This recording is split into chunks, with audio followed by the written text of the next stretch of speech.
Every midnight, floor 13 appeared in the elevator. The elevator at Blackwell Tower had only 12 floors. Everyone knew that. The brass panel showed them clearly. Lobby, 2 through 12. No 13. No hidden button. No missing space between the numbers. Yet every night, at exactly midnight, the elevator stopped on floor 13, and someone got out. Security guard Michael Arden first noticed it during his third week on the night shift. Blackwell Tower stood in the center of Chicago like a dark blade pressed against the winter sky. 48 years old, black glass, steel frame, 12 occupied floors filled with law offices, private banks, medical companies, and expensive apartments reserved for executives who rarely slept. By 11 each night, the building became silent. By midnight, it felt abandoned. Michael preferred it that way. He was 51, former police officer, divorced, quiet, the kind of man who trusted locked doors, written reports, and things that could be proven. He had no patience for ghost stories, especially the one every employee whispered about, the missing 13th floor. At 11:58 p.m., Michael sat behind the lobby desk, watching 12 security screens, empty hallways, closed offices, a revolving door turning slightly in the wind. Nothing unusual. Then, the elevator indicator above the lobby doors changed. 12.11.10. The elevator was descending. Michael checked the control log. No access card had been used. No button had been pressed. The building was supposed to be empty. The indicator continued. 9, 8, 7. Then stopped. Not at 6. Not at the lobby. The display went blank. For 3 seconds, every security camera flickered. When the image returned, the elevator indicator showed a number that did not exist. 13. Michael stood. The elevator doors opened. No one was inside. Only a long corridor beyond the elevator car. That was impossible. The elevator should have opened into the lobby. Instead, Michael saw faded green wallpaper, yellow ceiling lights, a red carpet stretching into darkness. Dozens of identical doors lined both sides, each marked with a brass number. 1301, 1302, 1303. A cold wind moved through the lobby. It carried the smell of wet dust and something faintly sweet, like old perfume. Michael stared into the corridor. Then the elevator doors began closing. Before they met, a woman stepped between them. The doors reopened. She entered the lobby. She looked about 30, pale skin, dark hair pinned neatly behind her head, long gray coat, black gloves, no purse, no phone, no shoes. Her bare feet left wet footprints across the marble floor. Michael reached for the radio clipped to his belt. "Ma'am?" The woman stopped, slowly turned toward him. Her expression was calm, almost polite. "Is this the lobby?" Michael glanced at the elevator. The corridor was gone. Only the empty metal car remained. "Yes." The woman looked around as though seeing the building for the first time. "What year is it?" Michael felt his hand tighten around the radio. "Excuse me?" She repeated the question. "What year?" 2026. The woman closed her eyes. For one long moment, she looked relieved, then frightened. "How long has Blackwell Tower been standing? Since 1978. She opened her eyes. "No." Her voice dropped to a whisper. "It was demolished in 1989. Michael studied her face. "What's your name?" She looked toward the glass entrance doors. Outside. Snow fell through the orange streetlights. "My name is Evelyn Cross." Michael typed it into the security computer. No employee record, no visitor entry. Then another result appeared, a scanned newspaper article, dated January 14th, 1989. The headline read, 12 dead in Blackwell Tower. Elevator fire. Below it, a grainy photograph showed several victims. One of them was the woman standing 10 feet away. Evelyn Cross, age 31, declared dead 37 years ago. Michael looked up. Evelyn was staring at the security screens. Every camera now showed the same place, the impossible 13th floor, the green hallway, the red carpet, the endless doors. At the far end, something tall stood beneath a flickering light, watching them. Evelyn whispered. It followed me. Michael reached for the emergency alarm. Before he could press it, every elevator in Blackwell Tower chimed at once. 12 sets of doors up till 10 doors opened across the building, on every floor, at exactly midnight. Then the lobby elevator display changed again. 13. A second figure stepped out, a man in a burned business suit, his face hidden beneath black smoke. He held a brass room key. The tag attached to it read, 1309. He raised one charred hand, pointed directly at Michael, and said, "You are not supposed to see the floor yet." The fire that never happened. Michael didn't move. The burned man stood motionless inside the elevator. Smoke drifted lazily from his scorched suit. Yet, nothing smelled like fire, only damp concrete, old paper, and the faint perfume that still clung to Evelyn's coat. "You are not supposed to see the floor yet." The man's voice sounded distant, as though spoken through several closed doors. Michael forced himself to answer. "Who are you?" The burned man slowly lowered the brass key. "My name," he hesitated, almost as if remembering had become painful, "doesn't belong here anymore." Silence settled across the lobby. Then, every elevator door inside Blackwell Tower slammed shut simultaneously. The sound echoed through all 12 floors, one after another, like dominoes falling through steel. Michael grabbed his radio. "Control to all units. Only static." Again. "Anyone copy?" Nothing. The building's internal phone system suddenly rang. Every desk phone, every office extension, every abandoned reception desk. Hundreds of telephones, all at once. None of them stopped ringing. Evelyn stepped backward. Her face had lost all color. "It knows." Michael frowned. "What knows?" She looked toward the elevator. The building. The lobby lights flickered, then stabilized. But something had changed. The polished marble floor was no longer reflecting the ceiling lights. Instead, it reflected another lobby. Older. Dimmer. The reception desk was made of dark oak instead of glass. Brass mailboxes lined the walls. A cigarette burned inside an ashtray, and standing behind that old reception desk was another security guard. He wore the Blackwell uniform from the 1980s. He looked directly upward, not at his own ceiling, at Michael, as though Michael were the reflection. The older guard slowly raised one finger, placed it against his lips. "Don't speak." The reflection disappeared. The marble floor became ordinary again. Michael looked toward Evelyn. "You saw that?" She nodded. "It always shows. Who was here before?" The burned man took one slow step forward. His shoes left black ash across the marble. But when Michael looked again, the ash had become wet footprints, bare footprints, exactly the same size as Evelyn's. Michael stared. Only one set. As if they belonged to the same person, without warning. The elevator doors began closing. The burned man remained inside. Before the gap became too narrow, he tossed the brass key onto the lobby floor. It slid across the marble, stopping at Michael's feet. The doors shut. The elevator indicator changed.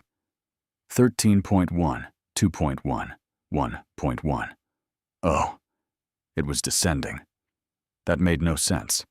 The lobby was already on the ground floor, yet the elevator continued downward. past 0. The display became -1, -2, -3. Then, the numbers disappeared entirely. Michael bent down, picked up the brass key. It felt warm, almost alive. The engraved tag still read 1309. On the opposite side, tiny letters had been scratched into the brass. Return before 12:13. Evelyn saw the inscription. Her breathing quickened. You have 13 minutes. Michael looked at her. For what? She whispered, before the floor realizes. You're still carrying one of its doors. The security monitor suddenly changed again. Every screen showed the same hallway. Green wallpaper. Red carpet. Door 1309. The brass handle slowly turned by itself. No one touched it. The door opened inward. Darkness waited beyond. Then, a telephone began ringing. Not inside the room. From somewhere far deeper. Michael instinctively reached toward the nearest monitor. The image zoomed in on its own.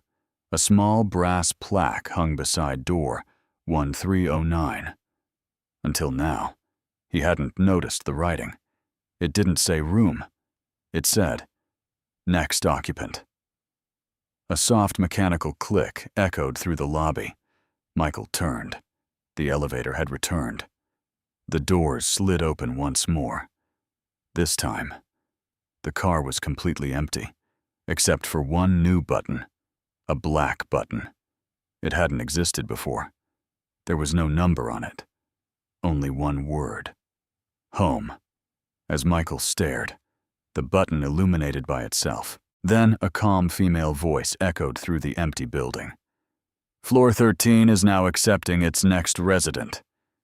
The elevator doors remained open, waiting, patiently, as though they already knew. He would eventually step inside. The button called home. The elevator waited. Its doors stood perfectly still. The new black button glowed softly. Home. Michael had worked security for nearly 3 decades.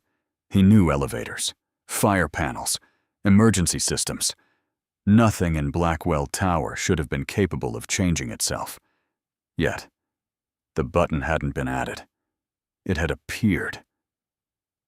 Evelyn grabbed his wrist. Don't. Michael looked at her. What happens if I press it? She answered immediately. It remembers where you belong. Silence. And if it remembers wrong, you never leave. The digital clock above the lobby desk read 12:01 a.m. Michael glanced at the brass key. Return before 12:13. 12 minutes. He had no idea what that meant, only that time suddenly mattered. The emergency exit burst open. A police officer hurried inside. Young, out of breath. Officer Daniel Ruiz. I got your alarm. Michael frowned. I never triggered one. Ruiz stopped, looked around. Who are you talking to? Michael pointed toward Evelyn. The officer frowned. Talking to who? Michael's stomach tightened. Evelyn. Ruiz slowly shook his head. Mike, you're standing here alone. Michael turned. Evelyn was still beside him. She looked terrified. He can't see me, Michael whispered. Why? Because. She looked toward the elevator. He's never been to the 13th floor. Ruiz stepped closer. Your blood pressure okay? Michael ignored him. Instead, he held the brass key toward the officer. What do you see? Ruiz stared. A hotel key. Michael frowned. What number? Ruiz looked confused. There isn't one. Michael slowly turned the tag over. The engraving had disappeared. No 1309, only smooth brass. Yet, when Michael looked directly at it, the number was still there. Ruiz suddenly shivered. Did you hear that? Michael listened. Nothing. What? A bell. Silence. like an old hotel bell. Evelyn's face instantly drained of color. "No," she whispered. It found another guest. Every light inside the lobby dimmed, one by one, until only the elevator remained illuminated. Warm golden light spilled across the marble floor. A soft instrumental melody drifted from inside. Not mechanical music. A piano. Someone was playing very slowly, very carefully. One wrong note, over and over again. The elevator doors began closing. Michael reacted instinctively. He stepped forward, placed one hand between them. The doors stopped. Then, opened again. The elevator was no longer empty. An old reception desk stood inside. Dark walnut wood, polished brass bell, a leather guest register. Behind the desk, a woman in a burgundy uniform smiled politely. She looked no older than 60. Silver hair tied neatly, perfect posture. Warm eyes. Unlike the burned man, she looked completely alive. "Good evening." Her voice was gentle. "Checking in?" Michael stared. "This is an elevator." She smiled wider. "No. It used to be." She slid the guest register toward him. The page was already open. One signature appeared. Evelyn Cross checked in. January 14th, 1989. Never checked out. Below it, another blank line waited. Michael Arden. The pen was already resting beside his name. Evelyn suddenly stepped between Michael and the register. "Don't touch it!" The receptionist sighed sadly. "You always warn them." Evelyn's voice shook. "They deserve the truth." The receptionist nodded. "They deserve comfort." Michael looked back and forth between them. "What is this place?" The receptionist folded her hands. Blackwell Tower wasn't destroyed in 1989. It simply changed management. The words echoed through the silent lobby. Ruiz looked increasingly confused. "Mike, who are you talking to?" Michael ignored him. The receptionist continued. "Every building has someone who remembers it. When the last person forgets, the building begins forgetting people." Michael whispered. "And floor 13? She smiled kindly. "It's where forgotten buildings wait to be remembered." The digital clock changed. 12:05 a.m. Only 8 minutes remained. Suddenly, the guest register turned its own pages. Hundreds, thousands. Names filled every line. Hotels, hospitals, schools, theaters, libraries, not people, buildings, each one marked the same way. Checked in. Then, the pages stopped turning. Michael's eyes widened. The final page contained only one entry. Not yet signed. Building name, Blackwell Tower. Status, last memory remaining. Before Michael could speak, a violent pounding shook the revolving front doors. Not one person. Dozens. Hundreds. Outside. The street was filled with people. Men, women, children, all standing perfectly still in the falling snow. Every one of them looked up at Blackwell Tower. Every one of them smiled. Then, in perfect unison, they all raised one hand and pointed toward the lobby elevator, as if silently warning Michael not to let the building remember him. The last memory. The crowd outside never moved. Hundreds of strangers, covered in falling snow, every one of them silently pointing toward the lobby elevator. None of them blinked. None of them lowered their arms. Michael looked toward Officer Ruiz. "You see them?" Ruiz turned toward the glass doors. His face instantly changed. "Oh my God. So you can." Michael never finished the sentence. Ruiz slowly frowned. "See who?" Michael stared. "The people." Ruiz looked genuinely confused. "The street's empty." Michael rushed toward the revolving doors. Snow drifted across the sidewalk. Taxis passed. Traffic lights changed.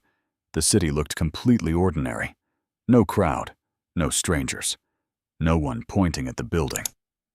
He turned back toward the lobby.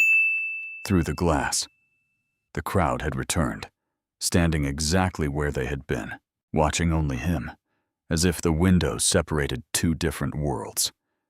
The receptionist quietly rang the brass bell, and the sound echoed far longer than it should have. Every elevator indicator inside Blackwell Tower immediately changed. Not one. All 12. Each display now read the same number. 13. Officer Ruiz stepped backward. The elevators. They're moving. Michael looked up. Every elevator car was descending at the same speed. None had been called. None had passengers. Yet all 12 were coming to the lobby. Together. The first elevator arrived. Its doors opened. Empty. The second arrived. Empty. The third. The fourth. The fifth. Every elevator opened. Every cab stood vacant. Until the 12th. Its doors slid apart. Inside, 12 people stood shoulder to shoulder. Men, women, children. Each dressed in clothing from a different decade. 1940, 1968, 1989, 2007, 2019. None of them looked frightened. They looked patient. One elderly man slowly stepped forward. He wore a faded hotel concierge uniform. A brass nameplate still hung from his jacket. Harold Bennett, he smiled gently. You still have time. Michael frowned. Time for what? Harold looked toward the brass key in Michael's hand. To remember. Before Michael could ask another question, every person inside the elevator quietly vanished. Not one by one. All at once, leaving behind only 12 brass keys lying neatly across the floor. Each carried a different room number. 1301, 1302, 1303, 1312. Only one keyband was missing. 1309. The one Michael already held. Evelyn slowly picked up key 1307. Tears filled her eyes. My husband. Michael looked at her. He carried this. She closed her fingers around it. I've been looking for him. For 37 years. The key dissolved into warm golden light. For one brief moment, a smiling man appeared beside her. He kissed her forehead. I waited. She smiled through tears. So did I. Then he disappeared. Not into darkness, into sunlight. The key was gone. Forever. Michael suddenly understood. The keys were not room numbers. They were people. Each one waiting for someone. To remember them. The receptionist watched quietly. You see now. Michael nodded slowly. Floor 13 isn't trapping them. She smiled sadly. No, it's protecting them. Silence. Forgotten memories have to live somewhere. The digital clock changed again. 12:09 a.m. Only 4 minutes remained. The brass key in Michael's hand became warmer. Its engraving slowly changed. No longer 1309. Now it read, Michael Arden. His breathing stopped. Evelyn whispered no. It chose you. Michael looked toward the receptionist. What happens at 12:13? For the first time, her warm smile disappeared. She answered with complete honesty. At 12:13, Blackwell Tower decides whether it remembers you or whether you become one of the memories. The lobby lights suddenly went out. Complete darkness. Then, a single elevator bell echoed through the building. Ding. When the emergency lights flickered on, the lobby had changed. The reception desk was gone. The revolving doors had vanished. The snow outside had disappeared. Michael, Evelyn, and Officer Ruiz were no longer standing in Blackwell Tower. They were standing inside the hallway of floor 13, and somewhere beyond the endless line of numbered doors, someone began slowly applauding. One clap, every 10 seconds. getting closer, with each impossible step. The man who applauded clap. The sound echoed softly through the endless corridor. Once, then silence. 10 seconds later, another clap. Closer. Michael slowly turned toward the darkness stretching beyond door 1312. Nothing. Only green wallpaper, red carpet, yellow ceiling lights that hummed faintly overhead. Yet someone was definitely walking toward them. One clap at a time. Officer Ruiz drew his pistol. His hands trembled. "I don't like this." Michael looked at him. "You can see this place now?" Ruiz nodded without taking his eyes off the hallway. "I wish I couldn't." The applause came again. Closer. Clap. This time. The hallway lights briefly dimmed. Every numbered door vibrated. Not violently. Almost. Like someone knocking from inside. Evelyn whispered, "Don't answer." Michael frowned. No one's knocking. She looked at door 1308. They are. Tiny sounds filled the hallway. Tap, tap, tap. Fingernails. Hundreds of fingernails. Lightly scratching the other side of every wooden door. Not trying to escape. Trying to be remembered. Ruiz swallowed hard. "We need to leave." Michael turned back toward the elevator. The elevator was gone. Only a blank wall remained. No doors, no buttons, no escape. Clap. 5 seconds now. The distance was closing. Whatever approached was speeding up. Michael looked at the brass key in his hand. It had changed again, no longer bearing his name. The engraving now read, "Room open beneath it." New words slowly appeared, as if carved by an invisible blade. "Do not let him finish clapping." The lights flickered violently. Every door in the corridor opened exactly 1 inch. Darkness peered through each narrow gap. No rooms, no furniture. Only endless black. Then, voices. Soft, hopeful, almost pleading. "Mom? Is somebody there? I think they came back. I knew someone would remember." Ruiz instinctively stepped toward door 1306. A little boy's voice came from inside. "Dad?" Ruiz froze. His face went pale. "My son." Michael grabbed his shoulder. "You don't have a son." Ruiz stared blankly. For several seconds, he honestly didn't know. Clap. 3 seconds. Closer. Evelyn pulled both men backward. "It learns your regrets. It doesn't lie. It simply lets them speak." A shadow appeared at the far end of the corridor, still too distant to identify. Only a silhouette.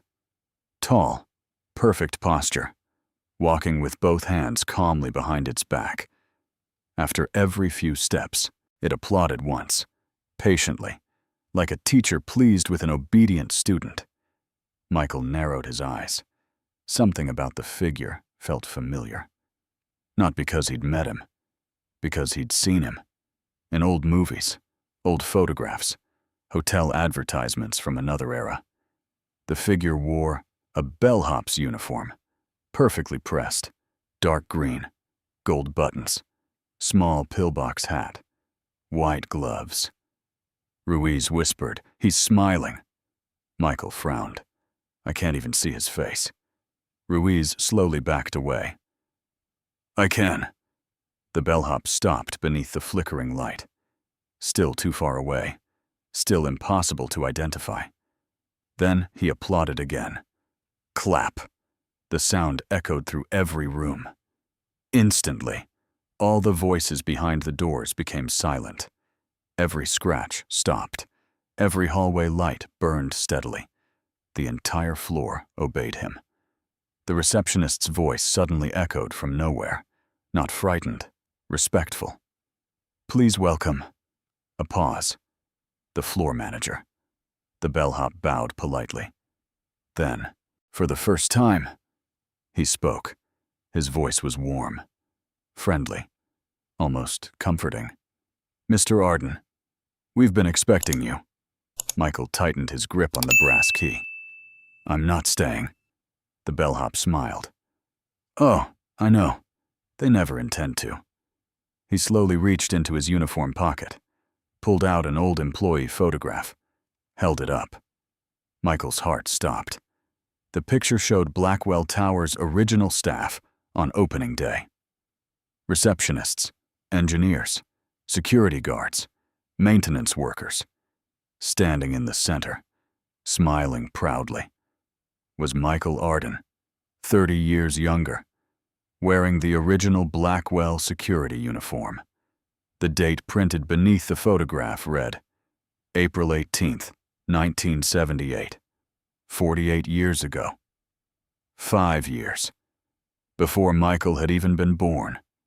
The floor manager smiled gently.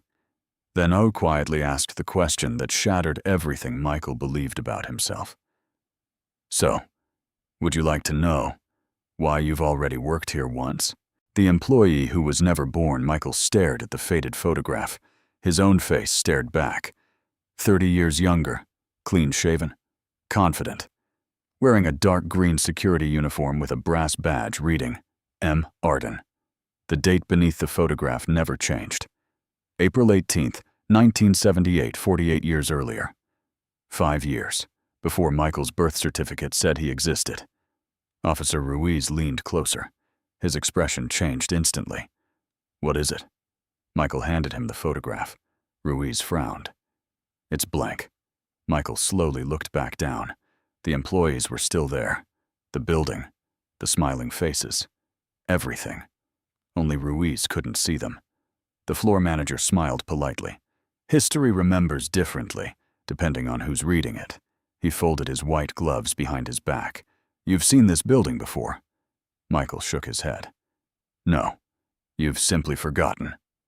The hallway lights flickered. The green wallpaper slowly peeled away. Behind it, another layer appeared. Dark oak paneling, crystal wall lamps, red velvet carpet. The hallway became elegant, like a luxury hotel from another century. The brass room numbers disappeared. Each door now displayed names instead. Accounting Management Security Archives. At the end of the corridor, one final door, no room number, only a polished brass plate. Founder. Evelyn stepped backward. I've never seen that door. The floor manager nodded. Of course not. It only appears for employees. Michael looked toward him. I'm not your employee? The floor manager chuckled softly. No, not anymore. The applause had stopped. Now, only footsteps echoed through the impossible hallway. Slow, measured, every step perfectly timed. The sound didn't come from the floor manager. It came from behind the founder's door. Someone was walking toward it. From the other side. Michael checked the clock on his wrist. 12:11 a.m. 2 minutes remained. The brass key in his hand became painfully hot. He almost dropped it. When he looked again, it had changed once more. No room number, no name. Only a tiny engraved phrase. Memory access. Without warning. Every door in the hallway opened. Not 1 inch. Completely. Inside each room. A different year. 1978. 1984. 1999. 2015. 2026. The rooms were not rooms anymore. They were moments. Frozen in time. Employees working. Guests laughing. Children running through the lobby. Christmas decorations. Office parties. Birthdays. Ordinary life. A building. Remembering itself. Michael stepped into the nearest doorway. Instantly. The smell of fresh paint surrounded him. Workers carried furniture across an unfinished lobby. Electricians installed chandeliers. Outside, a newspaper headline spun in the wind. Blackwell Tower opens today. A foreman shouted, "Security!" Michael turned. A young guard jogged toward him. 25 years old, dark hair, bright smile. He stopped, looked directly at Michael, then saluted. "Morning, Chief." Michael frowned. "I'm not." The young guard laughed. "Still pretending you're new? You've been here longer than any of us."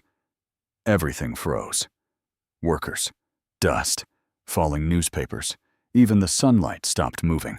Only the young guard remained alive. His smile slowly faded. He stepped closer. Quietly. He whispered, "Please, don't forget us again." The entire memory shattered like glass. Michael found himself back in the hallway, breathing hard. Officer Ruiz grabbed him. "What happened?" Michael looked around. Only a second had passed, yet his heart raced as though hours had gone by. He stopped. For the briefest instant, he remembered something impossible. Standing at this same reception desk, shaking hands with strangers, welcoming tenants, locking doors, smiling. The memory disappeared before he could hold it. The floor manager watched silently. "You're remembering." Michael looked at him. "No." "I'm losing something." The manager's expression became unexpectedly sad. "They're the same thing here." The founder's door slowly creaked open. Warm golden light spilled into the corridor. No one emerged. Instead, a voice echoed through the hallway. Old, gentle, almost fatherly. "Michael!" A pause. "You finally came back." The floor manager immediately lowered his head. Every door quietly closed. Every light became still. Even Evelyn stopped breathing. She whispered with visible fear, "Don't answer him." Michael stared into the glowing doorway. "Who are you?" Silence. Then the old voice answered. "I built Blackwell Tower, so people would always have somewhere to return." Another pause. "But I made one terrible mistake. The light inside the room dimmed. And tonight, I'm afraid you're about to repeat it." The golden light spilling through the founder's door did not illuminate the hallway. It erased it. The green wallpaper disappeared. The velvet carpet dissolved. Even the ceiling lights faded into white. Only Michael remained, standing before the doorway. Alone. The old voice spoke again. "Gentlemen, always knock." 3 slow knocks echoed from somewhere inside the room. Knock, knock, knock. The door opened the rest of the way. No one touched it. Michael stepped across the threshold. Officer Ruiz shouted behind him. "Mike!" His voice immediately became distant, as though spoken from another century. The doorway quietly closed. Silence. The office inside was impossibly large. Dark walnut shelves stretched upward farther than the eye could follow. Thousands of blueprints rested inside glass cabinets, everyone labeled with a different building. Hotels, schools, churches, hospitals, train stations, apartment complexes, lighthouses, entire cities. At the center, an old man stood beside a drafting table. Gray suit, silver pocket watch, thin spectacles. His white hair was perfectly combed. He looked no older than 70. His eyes were filled with unbearable exhaustion. "You came sooner this time," Michael frowned. "This time?" The old man smiled faintly. "I hoped you wouldn't remember those words." On the drafting table rested a blueprint, Blackwell Tower.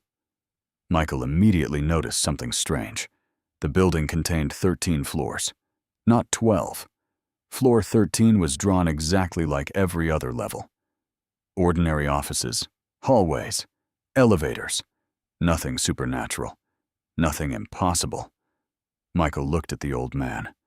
"You built this?" He nodded. "My name is Edward Blackwell. The building carries it." Silence. "I wish it didn't." Michael walked closer. "What happened?" Edward carefully folded the blueprint. "For 48 years, everyone has asked the wrong question. They ask, 'What is floor 13?'" He looked directly into Michael's eyes. They never ask. Why was it created? A fireplace crackled softly behind them. Michael hadn't noticed it before. Above the mantel hung an old family portrait. Edward. A woman. A little girl. Perhaps 7 years old. The girl's face had been carefully scratched away.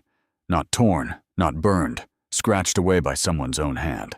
Over, and over, and over again. Michael pointed toward it. Who was she? Edward closed his eyes. My daughter. Silence. I don't remember her name. The room became colder. I built an entire floor because I couldn't bear forgetting. Michael's heartbeat slowed. You built it to preserve a memory. Edward nodded. That was the plan. Another pause.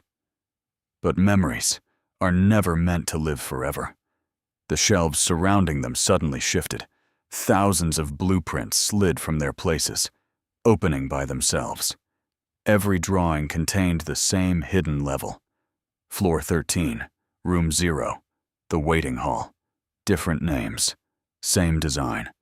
Every impossible building Michael had ever heard about. Shared one architect, Edward Blackwell.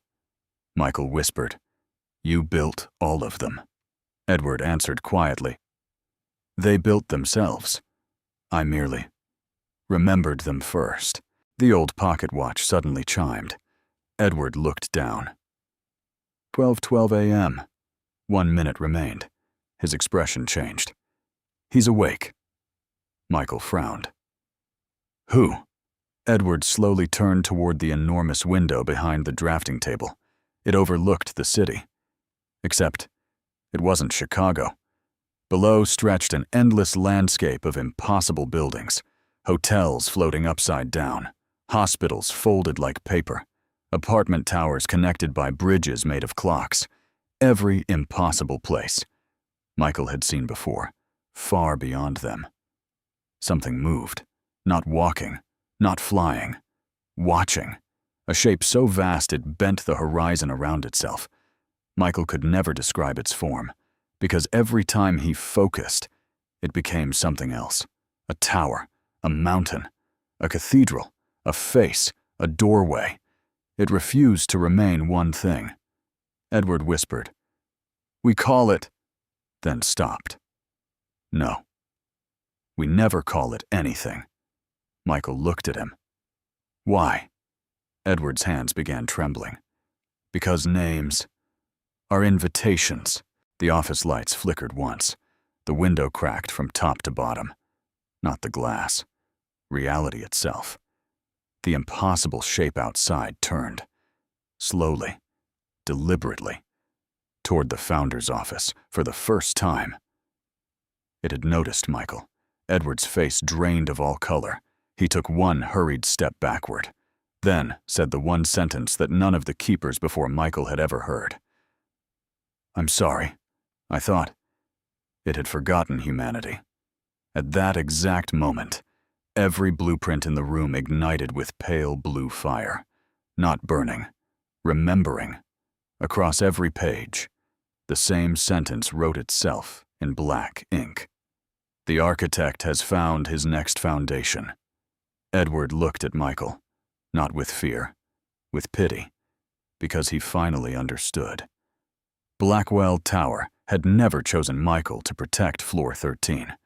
It had chosen him to build the next one, the blueprint that drew itself. Every blueprint burned with pale blue fire, yet not a single sheet turned to ash. Instead, the flames moved like ink, lines shifted, walls relocated, elevator shafts stretched downward into impossible depths, entire floors folded inward. Michael watched Blackwell Tower redraw itself, not in the past, in the present. Edward Blackwell slowly lowered his head. It's happening again. Michael never looked away from the blueprint. What is? Edward answered quietly. The building has started dreaming. The sentence across every page remained unchanged. The architect has found his next foundation. Michael frowned. I'm not an architect. Edward gave a tired smile. Neither was I. Silence. I was a grieving father. The building chose the rest. The cracked window behind them groaned. The impossible shape beyond the horizon had moved closer, still impossible to describe. Every time Michael focused, its outline changed. A skyscraper, a cathedral, an endless staircase, a human face made entirely of windows. Then, nothing at all, as if reality itself refused to remember what it had seen. Edward suddenly grabbed Michael's shoulder. Listen carefully. You only have one chance. Michael nodded. Edward pointed toward the burning blueprint.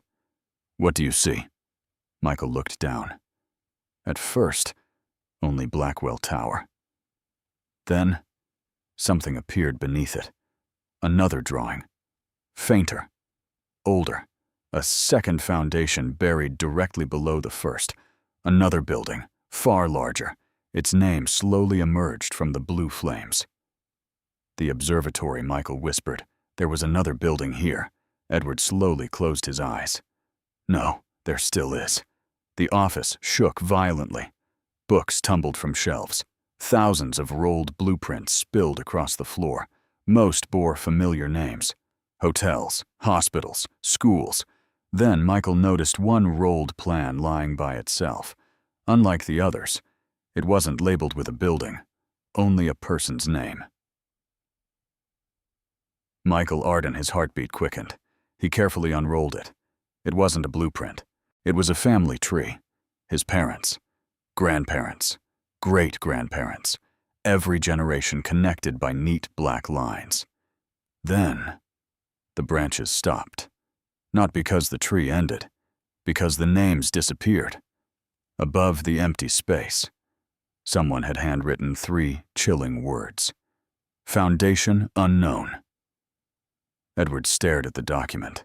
His expression became unreadable. No. Michael looked up. What? Edward slowly stepped backward. I hoped you still had one. Michael frowned. One what? A beginning. The room fell silent. Outside the cracked window, the impossible shape stopped moving. Not because it had reached the tower, because it had reached Michael. Without crossing the distance, without opening a door, without taking a single step. It was simply there, watching him through the broken reality. Michael felt something inside his chest shift. Not pain. Recognition. A memory surfaced. Brief. Incomplete. He was a little boy, perhaps 6 years old, standing in an unfinished concrete hallway. Someone held his hand. A man whispered, "Don't ever let buildings remember your name." The memory vanished. Michael grabbed his forehead. Edward whispered, "You've been here before." The office door burst open. Officer Ruiz stumbled inside, covered in dust, breathing hard. "I found the stairwell." He stopped, looked at Edward, then at the burning blueprints. His face turned pale. "We have to leave." Michael turned. "Why?" Ruiz held up a folded city map. Old, yellow, stamped by the Chicago Planning Department. I searched the municipal archives. His hands shook. This tower was never supposed to be built. Michael stared. "What are you talking about?" Ruiz unfolded the map across the drafting table. Blackwell Tower wasn't marked. Instead, a circular park occupied the entire block. At its center, one small stone monument. Its inscription was still visible. Edward Blackwell looked at it and quietly began crying. Michael leaned closer. The monument bore only one sentence. "Here lies the last building that remembered everyone." Before anyone could speak, the pocket watch in Edward's vest clicked 12:13 a.m. Every flame inside the office went out. The blueprints became blank white paper. The cracked window turned completely black. A deep metallic sound echoed beneath the floor. Not an earthquake, not machinery, an elevator, descending. far below the foundations of Blackwell Tower, toward a level no architect had ever drawn. Then, a calm mechanical voice echoed through the office. Foundation level now accessible. Welcome, architect. Foundation level, the mechanical voice faded. Silence returned. No one moved. Not Michael. Not Ruiz. Not Edward. Then, the entire founder's office tilted slightly. Not enough to throw anyone off balance, just enough to make every blueprint slide toward the same corner, toward the floor, toward a narrow crack Michael hadn't noticed before. A soft golden light leaked through it. Edward whispered. It opened. Michael frowned. What opened? Edward looked older than before. The foundation. The office floor split cleanly down the center. No explosion, no violent collapse. The polished wood simply folded apart, like 2 pages in a book. Beneath it, an elevator descended into darkness. Not the polished stainless steel elevator from the lobby. This one was ancient. Iron gates, brass gears, wooden walls scarred by countless hands. Above the entrance, a tarnished plaque read, Foundation Level. Below it, smaller letters, Authorized Archite CTS only. Ruiz stepped backward. No, I'm not getting in that thing. Michael didn't answer. His eyes remained fixed on the elevator. The doors were already open, waiting, as though it had known exactly when they would arrive. Edward reached into his vest, removed the silver pocket watch, carefully placed it in Michael's hand. It belongs to you now. Michael frowned. I don't want it. Edward smiled sadly. Neither did I. The watch felt impossibly heavy. When Michael opened the cover, there were no gears, no clock hands, only a tiny photograph. A little girl smiling. Not Edward's daughter, not Evelyn, not Eleanor. Someone else. On the back, a handwritten sentence. Every architect begins by trying to save one person. Michael closed the watch. His chest tightened. The elevator bell rang once. Ding. Not impatient. Expectant. Without warning. The office walls became transparent. Chicago disappeared. The city beyond was gone. Instead, Blackwell Tower stood completely alone, floating in endless darkness. Miles below, thousands of lights drifted through the void. Each light slowly formed into a building. Hotels, schools, libraries, hospitals. Every impossible place Michael had ever imagined, connected by bridges that glowed like veins. They weren't random. They formed a pattern. One enormous circle, with Blackwell Tower at its center. Ruiz whispered, "My God." Edward slowly shook his head. No, not God. The archive. Michael turned toward him. The archive? Edward nodded. Every place humanity ever forgot is gathered here. Silence. They're not haunted.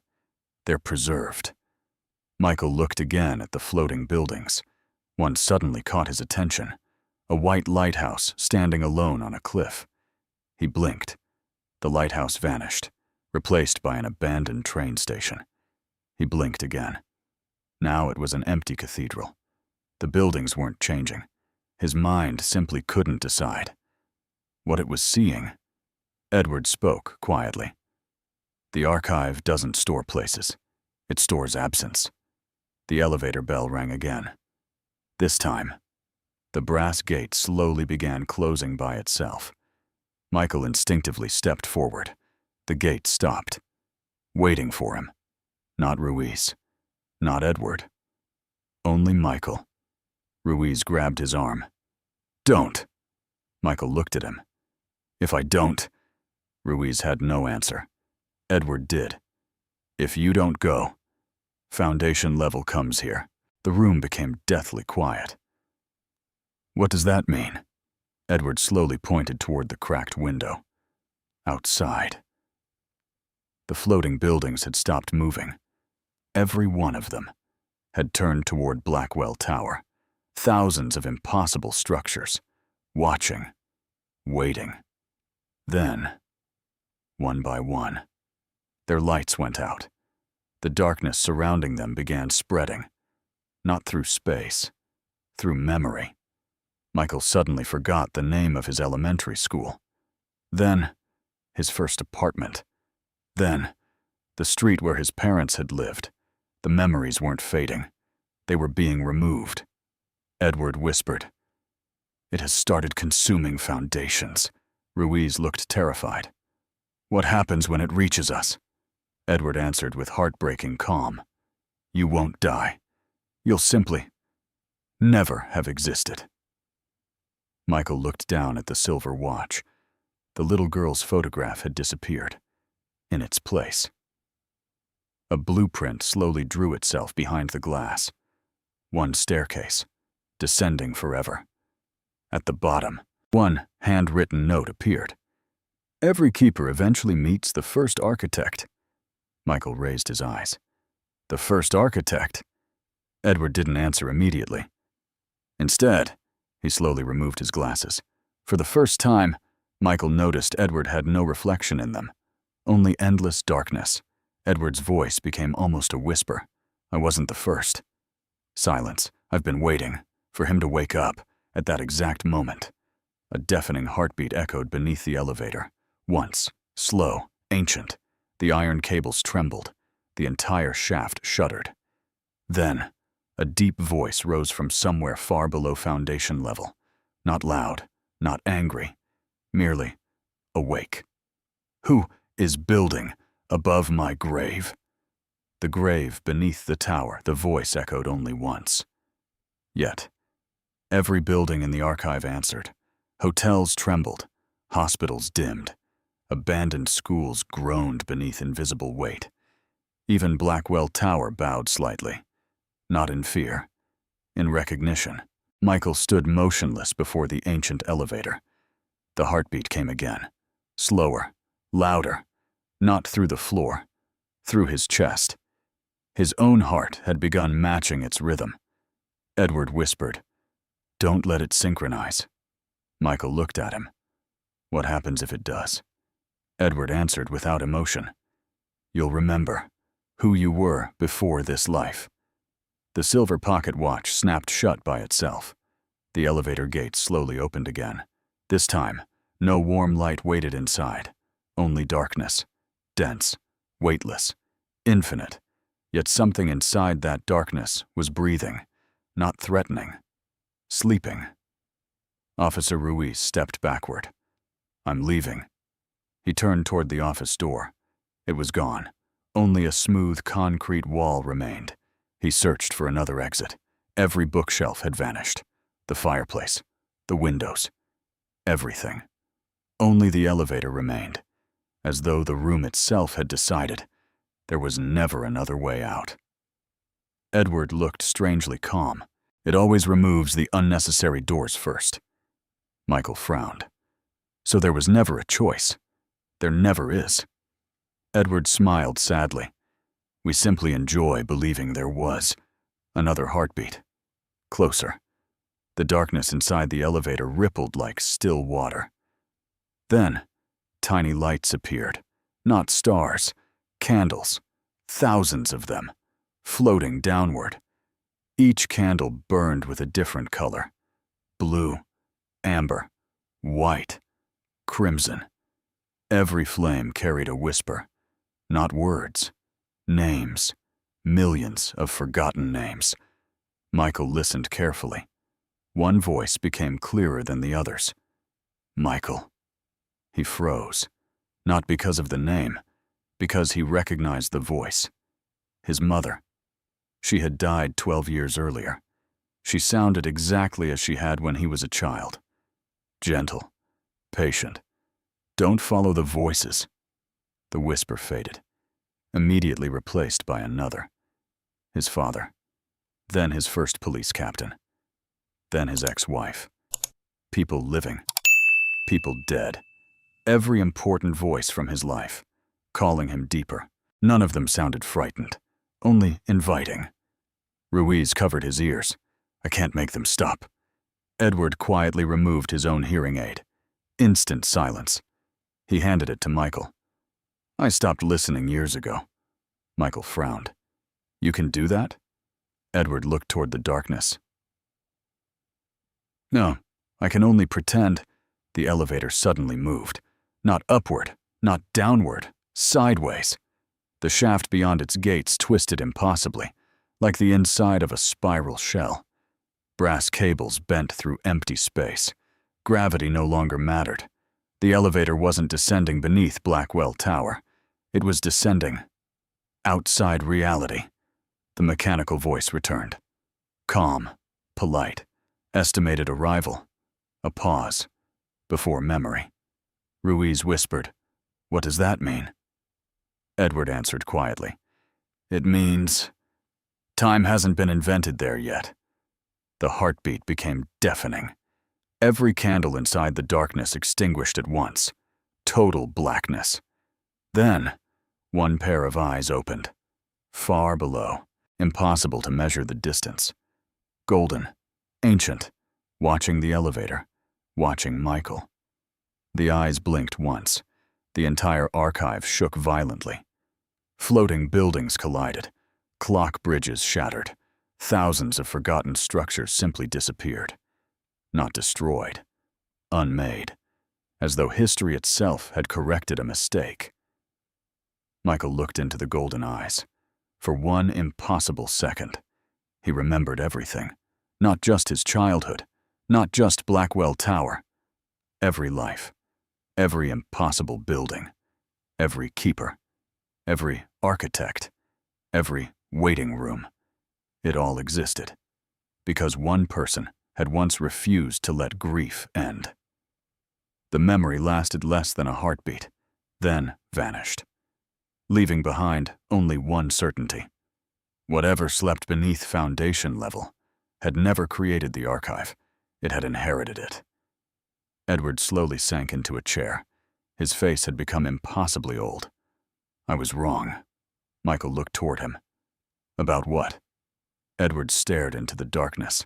For 50 years, I believed we were protecting humanity. A tear rolled down his cheek.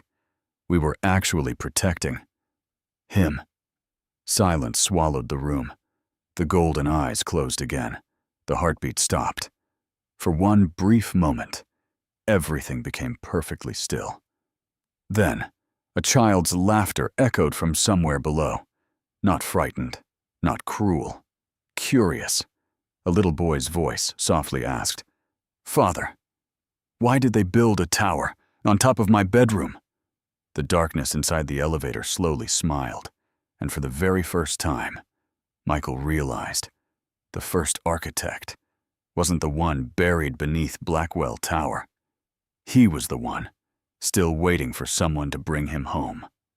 The boy beneath Blackwell Tower. The laughter faded. Not because the child had stopped, because the archive had decided silence was louder. Michael stood frozen before the ancient elevator. The darkness inside no longer felt empty. It felt occupied, patient, watching, waiting for him to understand. Edward Blackwell slowly removed the ring from his finger. Plain gold, no engraving. He stared at it for a long moment before placing it into Michael's palm. I've carried this for 63 years. Michael looked down. The ring felt warm, almost alive. What is it? Edward smiled faintly. My apology. Michael frowned. You've apologized 3 times tonight. Edward nodded, and none of them were enough. He turned toward the elevator. The boy you're hearing isn't my son. Silence settled over the room. He isn't my daughter either. Michael looked confused. Then who is he? Edward closed his eyes. The first child this place ever forgot. The archive trembled, not violently, softly, like someone taking a slow breath. The ancient elevator answered with a quiet chime. Its brass gate slid fully open. For the first time, there was light beyond the threshold. Not golden, not blue, Morning sunlight.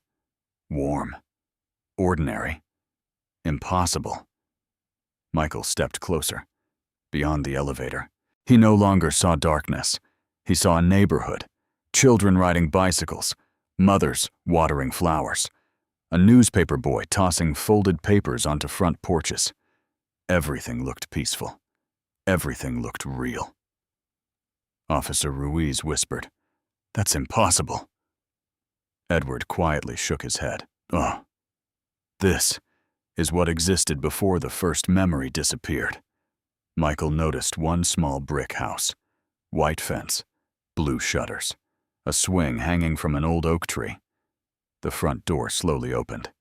A little boy walked outside.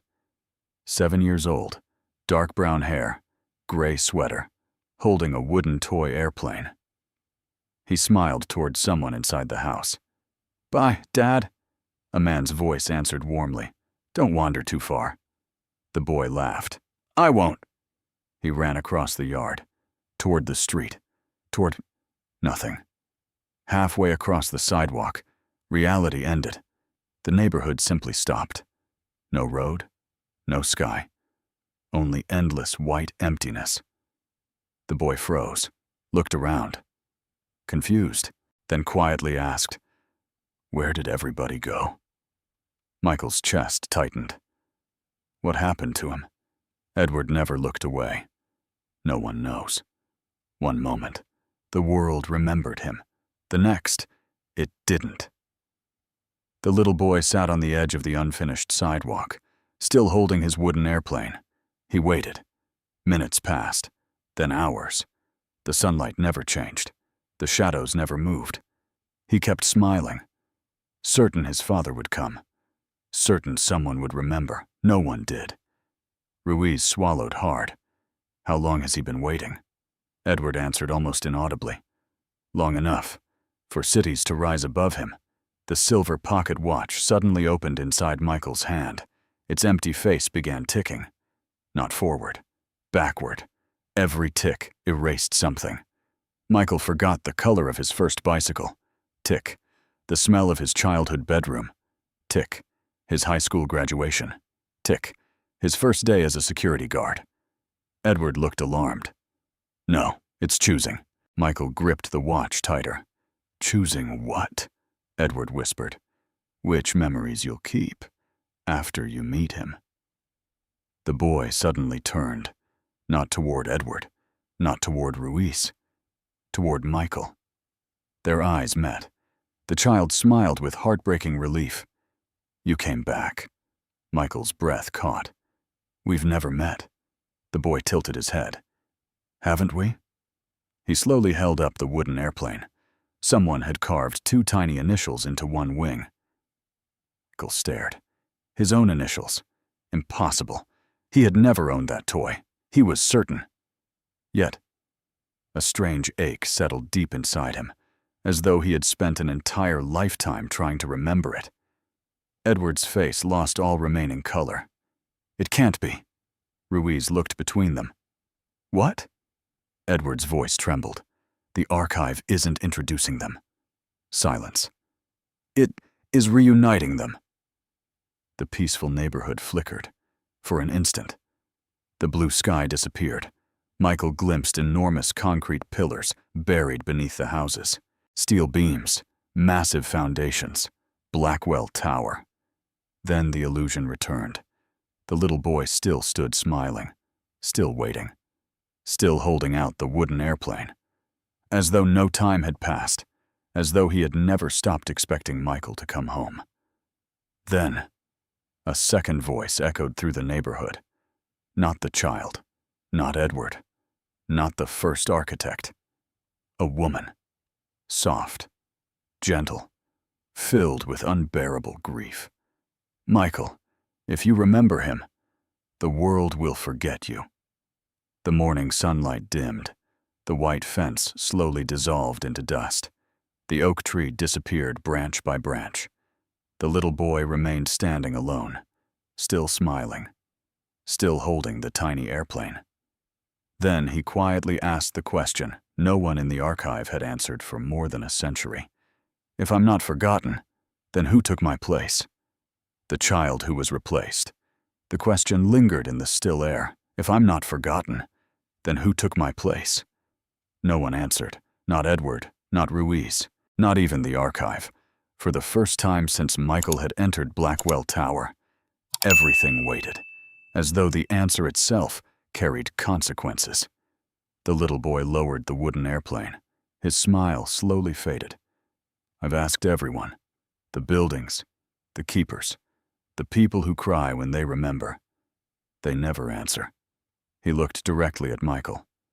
But you always stop. Michael frowned. What do you mean? The boy's voice became almost a whisper. Every time you find me, you leave again. Edward stumbled backward. His knees nearly gave out. No, it happened before. Ruiz turned sharply. What happened before? Edward stared at Michael. The archive has shown me dozens of keepers. Hundreds. None of them ever reached this place twice. His breathing became uneven. But Michael has. The silver pocket watch suddenly struck once. Not midnight, not an hour. Just one lonely chime. The peaceful neighborhood froze. The birds stopped in midair. Leaves hung motionless above the lawn. Even the wind disappeared. Only Michael and the little boy could still move. The child carefully placed the wooden airplane into Michael's hands. You always promise. Michael looked down. The toy felt worn smooth by years of tiny fingers. What promise? The boy smiled sadly. That next time, you'll remember my name. A sharp pain exploded inside Michael's head. Memories rushed forward. Not complete. Fragments. A hospital hallway. Concrete dust. Sirens. A collapsed school. Children calling for help. Someone carrying a frightened little boy. Then, darkness. The images vanished before he could hold them. Only one thing remained. The little boy had never belonged beneath Blackwell Tower. He had belonged somewhere else. Somewhere! That history no longer remembered. Ruiz suddenly gasped. His hands began turning transparent. At first, only his fingertips. Then his wrists. Michael looked up. What happened? Ruiz stared in horror. He stopped, confused. My father's face. I can't remember it. Another part of his arm disappeared. Edward whispered, It's accelerating. The archive wasn't merely taking memories anymore. It was erasing the people connected to them. Edward hurried toward Michael. Listen carefully. If the Foundation replaces one forgotten life, another must become forgotten instead. Michael stared at him. You mean? Edward nodded. There has always been an exchange. Violence. That is how the archive survives. Michael looked back at the child. So, someone erased you? To save someone else? The boy slowly shook his head. I don't think so. He looked toward the endless white horizon. I think they were trying to save everyone. The peaceful neighborhood flickered violently. For a split second, Michael saw what lay beneath it. Not houses, not streets. An enormous circular chamber, miles wide, filled with towering shelves. Every shelf contained glowing glass bottles. Inside each bottle, a single memory. A wedding, a birthday, a first kiss, a final goodbye. Millions upon millions of human moments, carefully preserved. The neighborhood returned, but Michael had already seen enough. The archive was not storing buildings. The buildings were disguises. It had always been storing memories. Edward quietly nodded. You've finally seen it. Michael whispered. Floor 13 was never a place. Edward smiled. No, it was a vault. The little boy suddenly looked frightened. He stared past Michael. Someone else had arrived. Heavy footsteps echoed across the frozen street. Slow, measured. Each step left black cracks across the bright morning pavement. The sunlight dimmed. Every house began dissolving. Windows shattered silently. Doors collapsed into dust. Only one figure continued walking. A tall man, long dark overcoat, face hidden beneath a wide-brimmed hat. No reflection, no shadow, only silence. He carried an old leather ledger beneath one arm. Its cover bore a single brass title.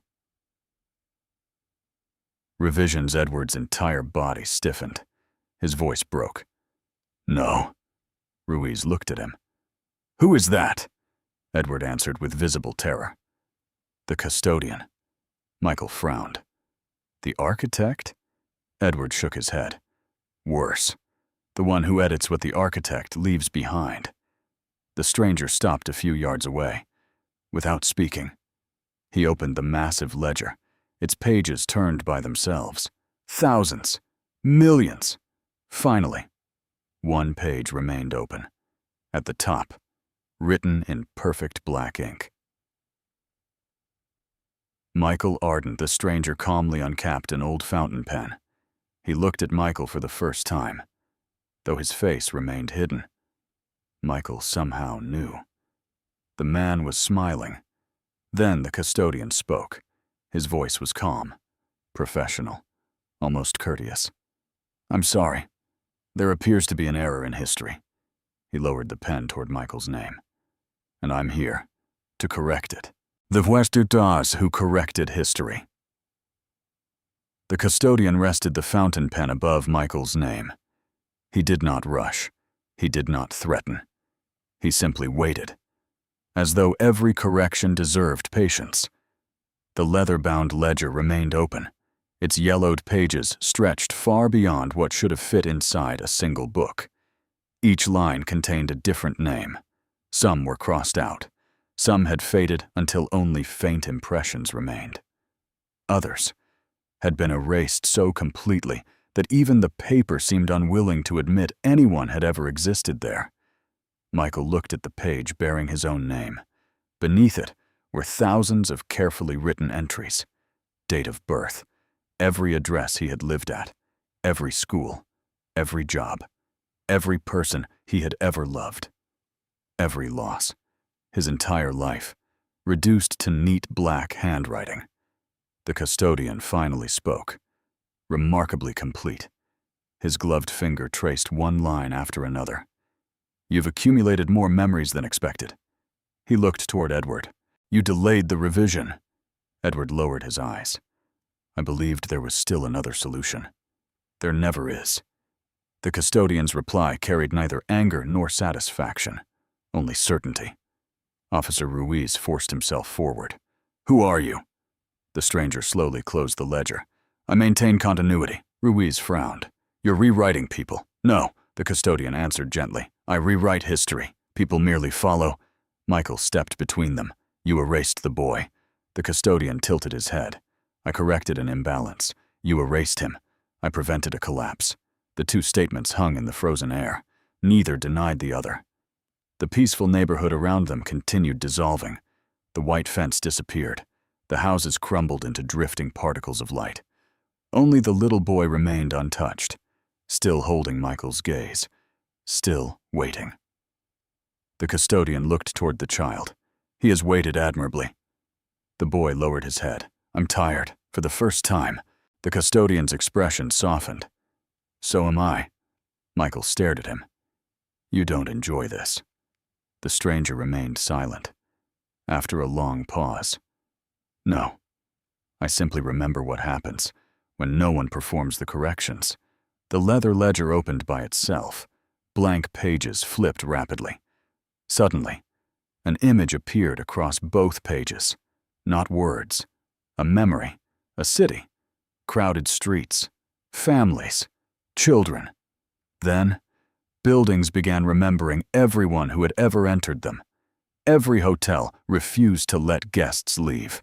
Every hospital preserved every patient forever. Schools trapped generations of students inside perfect memories. Entire neighborhoods became prisons built from nostalgia. No one aged. No one died. No one could move forward. Humanity slowly disappeared, not through destruction, through endless remembrance. The vision ended. The ledger quietly closed. The custodian looked at Michael. The archive was never created to preserve memory. It was created to limit it. Edward closed his eyes. I never understood. No, the custodian replied. You understood. You simply refused to accept it. Michael looked toward the little boy again. If restoring him destroys everything. The boy interrupted with a small smile. I don't want everything. His voice almost disappeared. Want someone to know I was here. Silence settled across the empty neighborhood. The request was heartbreakingly small. Not life, not revenge, not another chance. Only remembrance. Michael felt the wooden airplane in his hand. He turned it over slowly. Inside one tiny wing. Something had been carved so deeply it survived even time itself. Not initials. A name. Small, uneven, written by a child's hand. Samuel.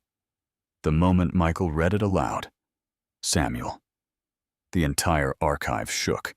Not violently. Relief out. Millions of glowing bottles beneath the illusion lit up simultaneously. Across the endless chamber, one bottle that had remained dark for more than a century suddenly began glowing with warm golden light.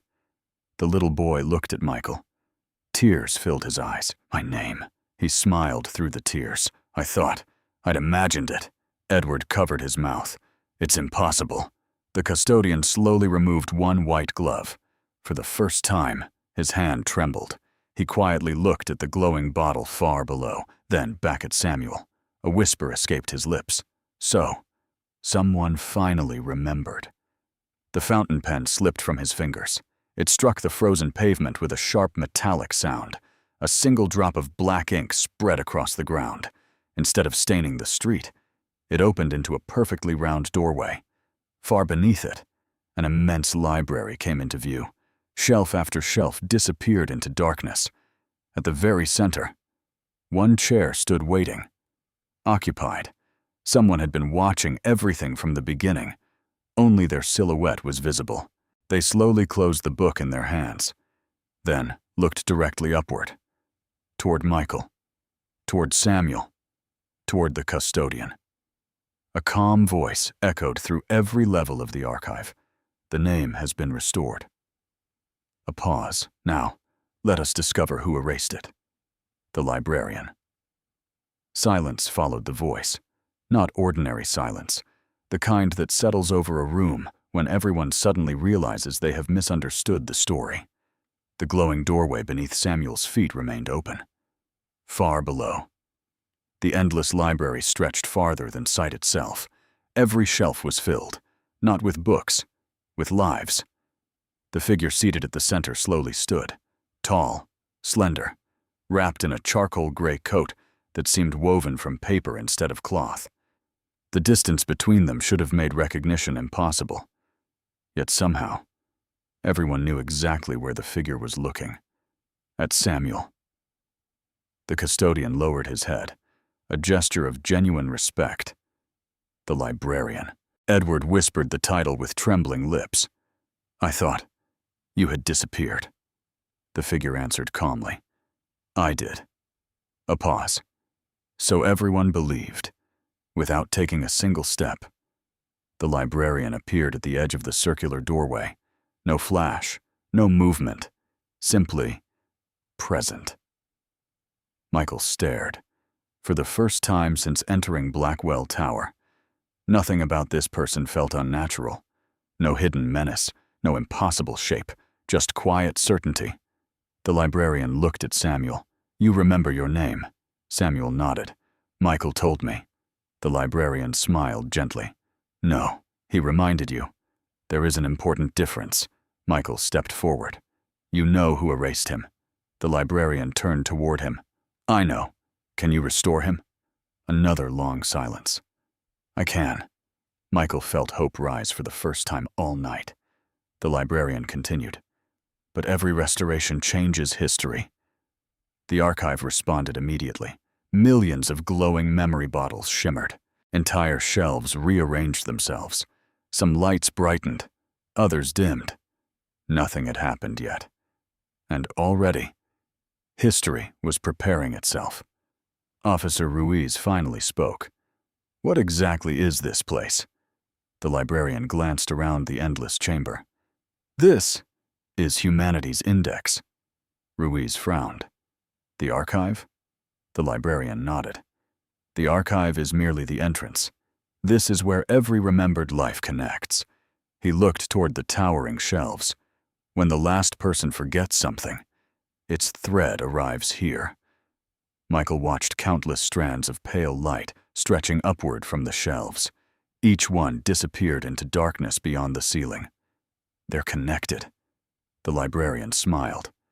"To everyone still alive." Edward slowly sank onto a broken stone step. "So the buildings were only markers." "Yes, they were never prisons. They were signposts." The librarian's voice remained calm. "People remember places more faithfully than names. So memories chose buildings to keep themselves alive." Samuel quietly walked beside Michael. He still carried the wooden airplane. "Am I in one of the bottles?" The librarian looked at him kindly. "You were." Samuel blinked. "Were?" The librarian pointed upward. Far above, a single thread of golden light no longer led to a shelf. It now stretched toward Michael. "You are remembered by someone. That changes everything." The custodian slowly picked up his fallen fountain pen. His expression had changed, less certain, almost uneasy. If Samuel remains, the equation becomes unstable. Michael frowned. "What equation?" The librarian answered before the custodian could. "The balance." He extended one hand, the air filled with glowing lines. "Thousands, then millions. Every remembered life connected to countless others.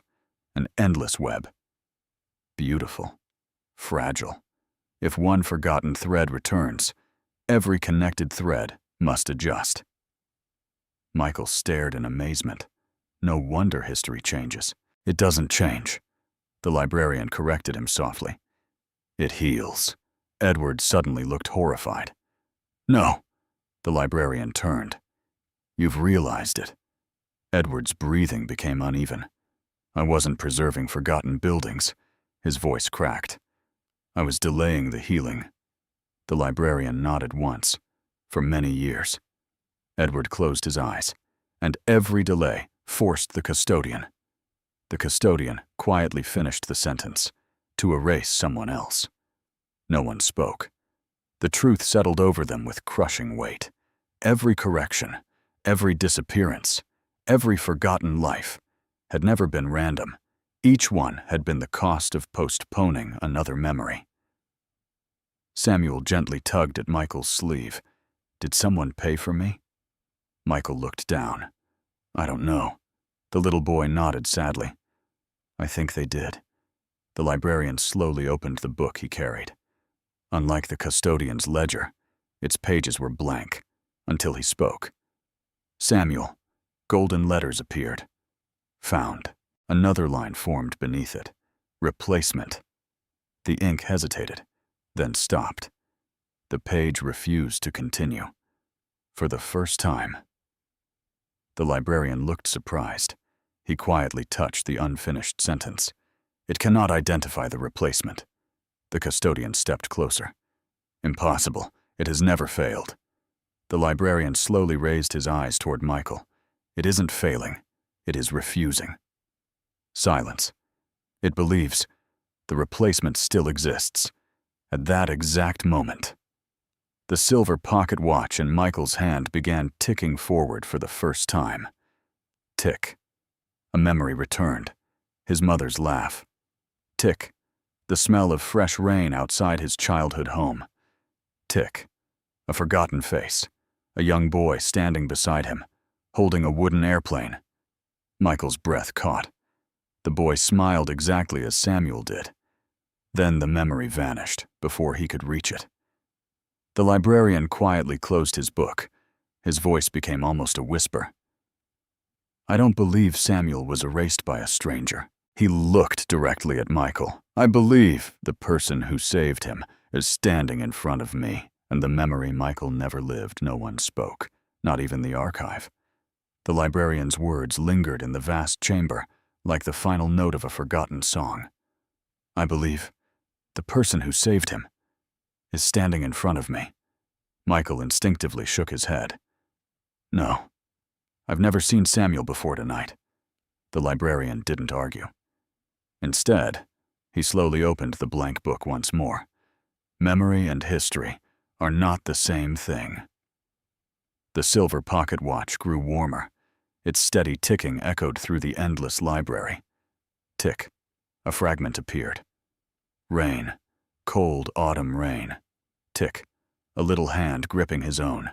Tick. Running. Someone shouting behind them.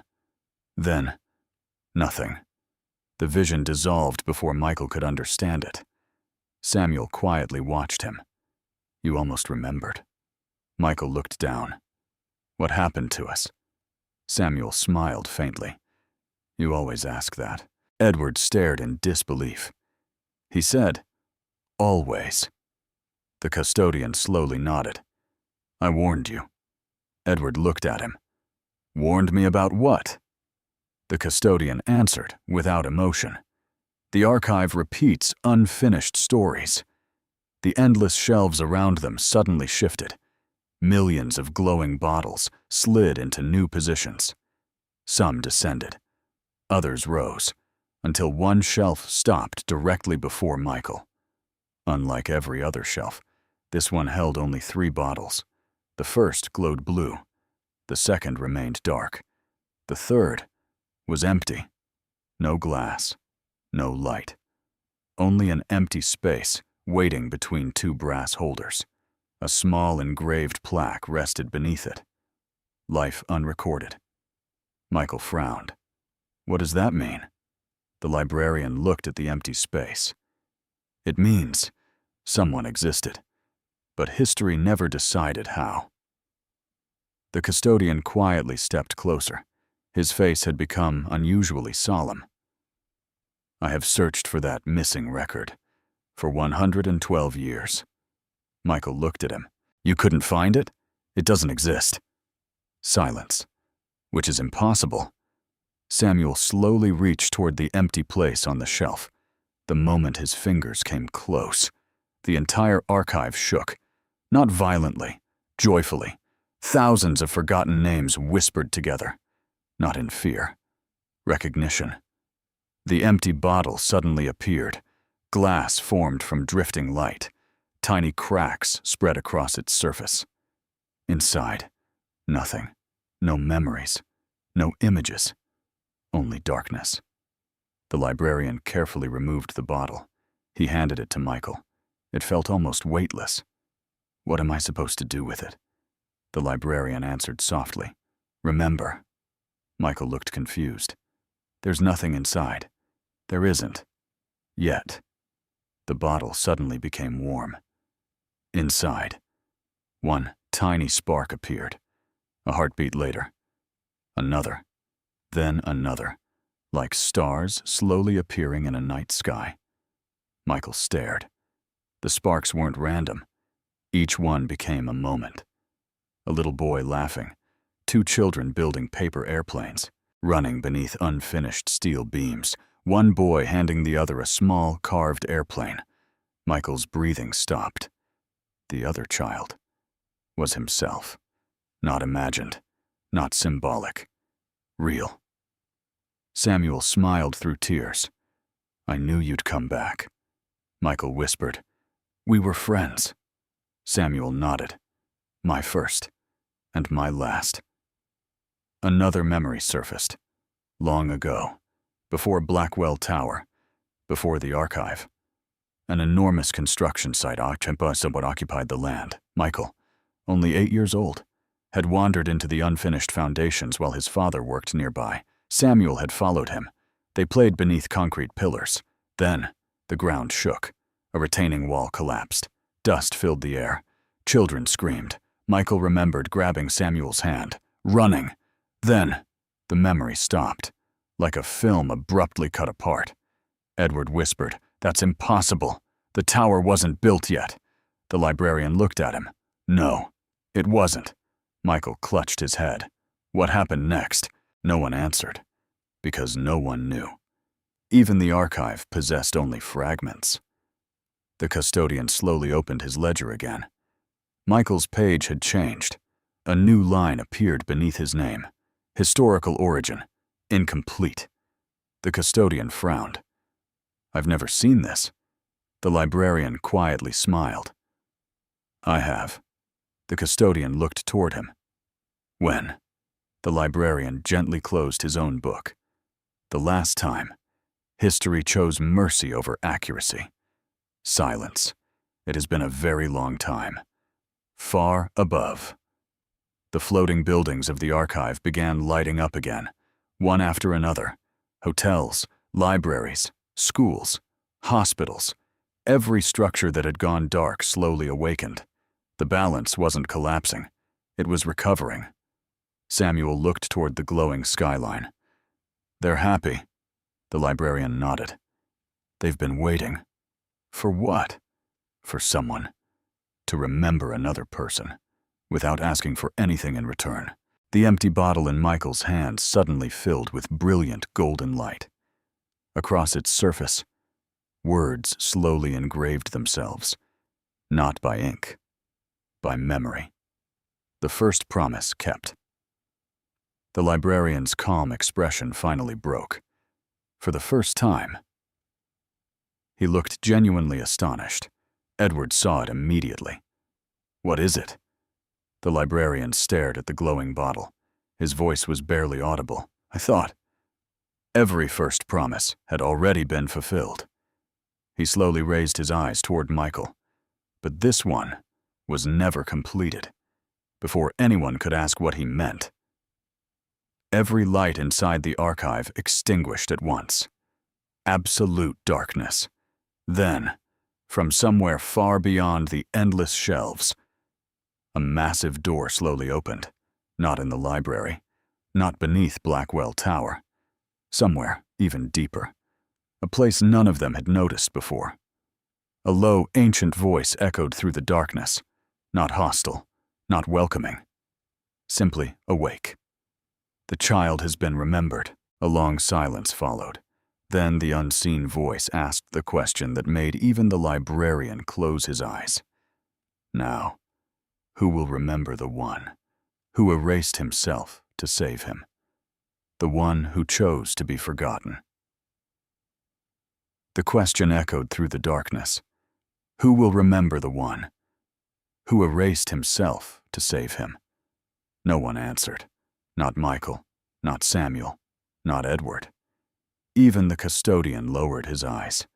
The endless library remained completely dark. Only one thing still shone. The bottle in Michael's hands. The first promise kept. Its golden light spread across the floor like sunrise. Where the light touched stone, ancient carvings slowly appeared. Names, thousands upon thousands of names, each connected by delicate lines. One enormous family, not by blood, by remembrance.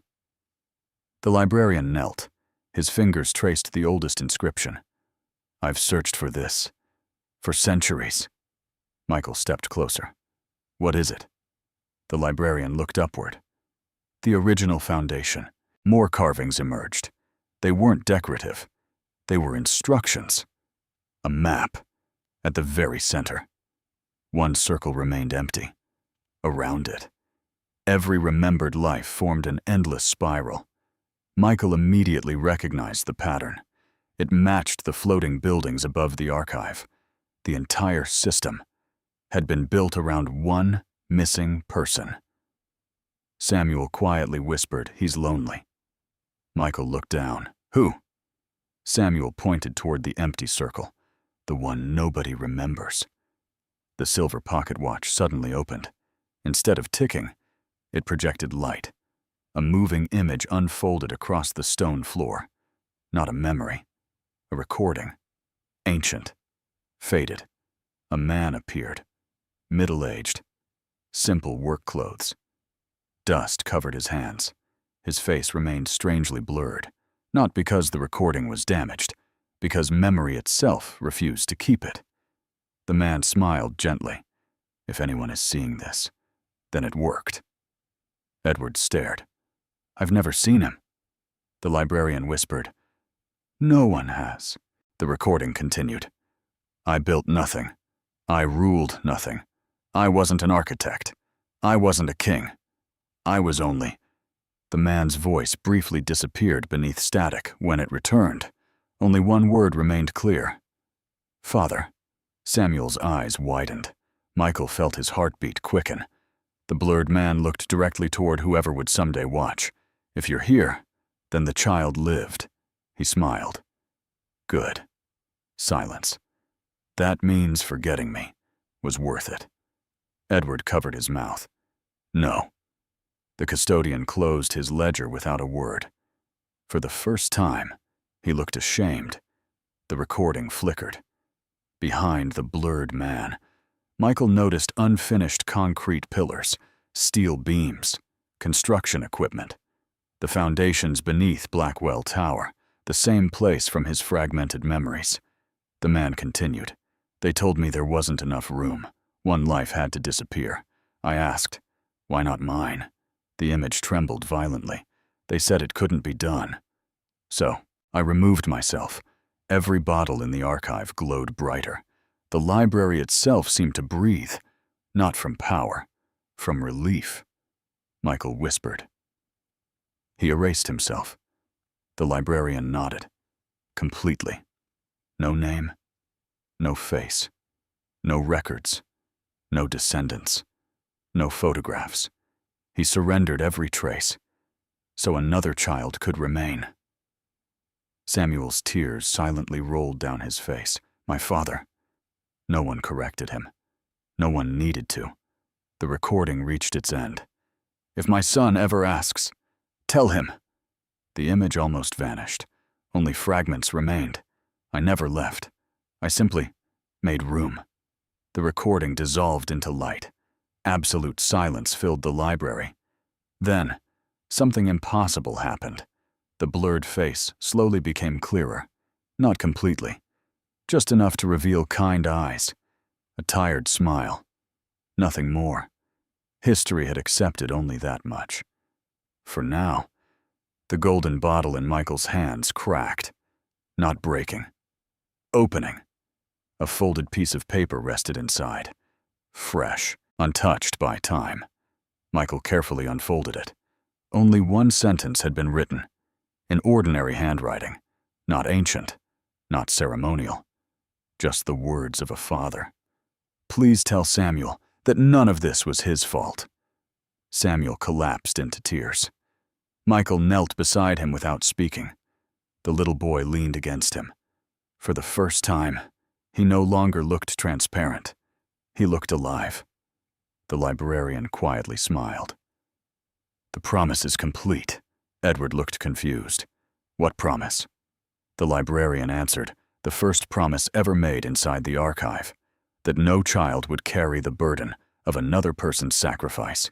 A deep rumble spread through the library, not violent, transformative. The towering shelves began rearranging themselves. Millions of bottles moved into perfect alignment. Far above, the floating buildings slowly merged into streams of golden light. Hotels, churches, hospitals, schools, one after another. They dissolved. Not because they were dying, because they were finally no longer needed. The custodian stared upward in disbelief. The archive is closing. The librarian nodded. It was never meant to exist forever. Michael looked around. What happens now? The librarian's expression became unexpectedly serious. That depends on whether history is willing to remember one final impossible truth. Before anyone could ask what he meant, the empty circle carved into the center of the floor suddenly filled with brilliant white light. A single name slowly appeared. Not Samuel, not Michael, not Edward. Just one word. Father. The light pulsed once, then stopped. The librarian slowly closed his eyes. His voice trembled for the very first time. He has been remembered, but his true name still refuses to return. Then, a new voice echoed across the fading archive. Gentle, warm, unmistakably human. Not from the library, not from the past, from somewhere beyond every remembered life. Michael, there's one more promise you still haven't kept. The final promise Michael slowly stood. The warm voice still echoed across the fading archive. There's one more promise you still haven't kept. He recognized the voice immediately, not because he remembered the face, because every child recognizes the sound of someone who once made them feel safe. Samuel looked up. His eyes widened. Dad? The silence that followed was gentle, not empty, hopeful. The white light filling the circle expanded. It did not blind them. Instead, it illuminated things that had always been hidden. The endless library began fading. Shelf after shelf dissolved into drifting particles. The millions of glowing memory bottles rose quietly into the air, not vanishing, returning. Each bottle transformed into a tiny point of light. Every point drifted upward, toward the living world, toward the people who still carried those memories inside them. The archive had begun giving everything back. The librarian watched in silence. A peaceful smile crossed his face. It has finally chosen release, Edward whispered. I never thought I'd live to see this. You won't. The librarian's answer was calm. None of us were meant to. Edward nodded, as though he had expected that answer all along. The custodian slowly removed his dark coat. For the first time, he looked ordinary, not timeless, simply tired. Very tired. He carefully placed the leather ledger on the stone floor. The pages immediately turned blank. Every correction, every revision, every erased name. Gone. He quietly exhaled. My work is finished. Michael stepped toward the glowing circle. The warm voice returned. Closer now. Michael, you were 8. You kept trying to pull him free. Another fragment rushed into Michael's mind. Concrete. Dust. Steel cables snapping. Samuel trapped beneath collapsed beams. Michael refusing to let go of his hand. Adults shouting. Someone grabbing Michael and carrying him away. Samuel crying, "Don't leave!" Michael screaming, "I'm coming back!" Then, darkness. Michael staggered. I promised. Samuel nodded through tears. You did. I waited. I knew you would. The light became brighter. Within it, a man slowly appeared. Not perfectly. His face remained soft around the edges, as though memory itself was still rebuilding him. Work boots, dust-covered jacket, strong hands scarred from years of labor, kind eyes, the same tired smile from the recording. Samuel stopped breathing. Dad, the man smiled. Hello, Sammy. The little boy ran toward him. For a terrifying moment, Michael feared they would pass through one another. They didn't. Father and son embraced. Not dramatically, not desperately, like two people who had simply been separated too long. The archive fell completely silent. Even the floating lights seemed to pause. Respectfully. Samuel buried his face against his father's shoulder. I thought you forgot me. The man gently shook his head. Never. I only asked the world to forget me. Michael looked away. Some reunions deserved privacy. The librarian quietly approached him. You've completed the first promise. Michael frowned. What happens now? The librarian looked toward the fading archive, the same thing that should have happened long ago. The stone beneath them cracked, not from damage, from release. The enormous circular chamber slowly opened. Far below, Michael expected darkness. Instead, he saw the real foundation beneath Blackwell Tower. Ordinary concrete, steel supports, old utility tunnels, nothing supernatural. The impossible world had always existed, beside reality, not beneath it. The floating buildings completely disappeared. Hotels, schools, churches, hospitals. Each dissolved into countless threads of light.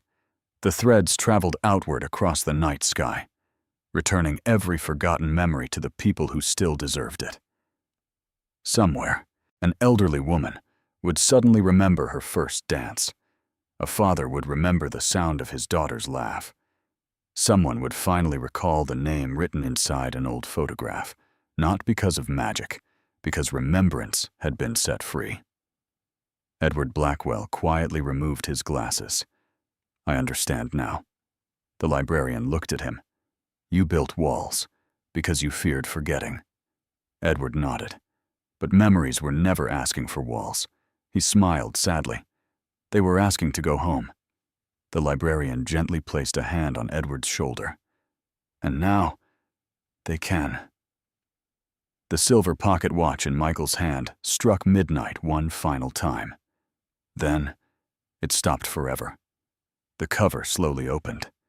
Inside, no photograph, no blueprint, no hidden message, only an ordinary clock. Its hands rested peacefully at 12, its purpose complete. Michael smiled. For the first time that night, nothing felt impossible anymore. The father knelt before Samuel. You don't have to wait here anymore. Samuel looked back toward Michael. Will I remember him? His father smiled. Always. Michael felt tears gathering. He had spent the entire night searching for impossible truths, yet the most important one turned out to be painfully simple. No life truly disappears, as long as kindness survives in someone else's memory. The fading light suddenly paused. The librarian looked upward. His peaceful expression changed. Not to fear, to surprise.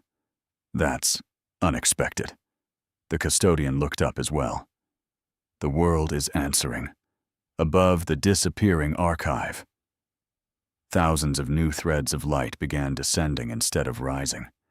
Fresh memories.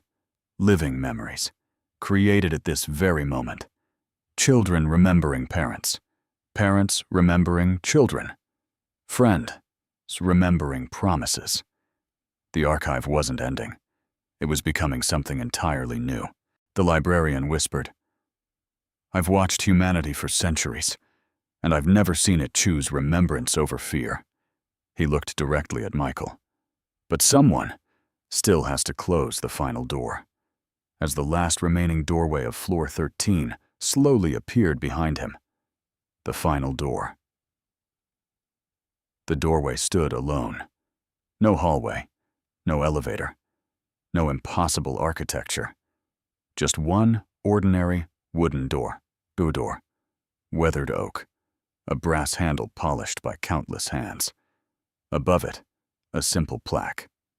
Exit, nothing more. Michael stared at it. That's it? The librarian nodded. It always was. Officer Ruiz frowned. After everything we've seen, it's just a door? The custodian gave the faintest smile. The last door never needs to impress anyone. It only needs to open. Behind them. The archive continued transforming. The towering shelves dissolved into streams of warm light. The millions of memory bottles became drifting stars. The vast chamber no longer resembled a library. It resembled the night sky itself. Nothing was being destroyed. Everything was simply returning to where it belonged. Samuel stood beside his father. The little boy looked different now, healthier, more solid. No longer a forgotten child trapped between memories, just a child. He walked toward Michael, holding the little wooden airplane. I think this belongs to you now. Michael looked down at the toy. No, it belongs to you. Samuel smiled. It helped you remember. I don't need it anymore. He gently placed the airplane into Michael's hands. For the first time, the carving on its wing became perfectly clear. Not only Samuel's name. Beneath it, another sentence, written by an adult's careful hand. Keep your promises. Michael closed his fingers around the toy. I will. Samuel nodded. I know. Edward Blackwell slowly approached the wooden door. He rested one trembling hand against its surface. So many years. I thought I was protecting memories.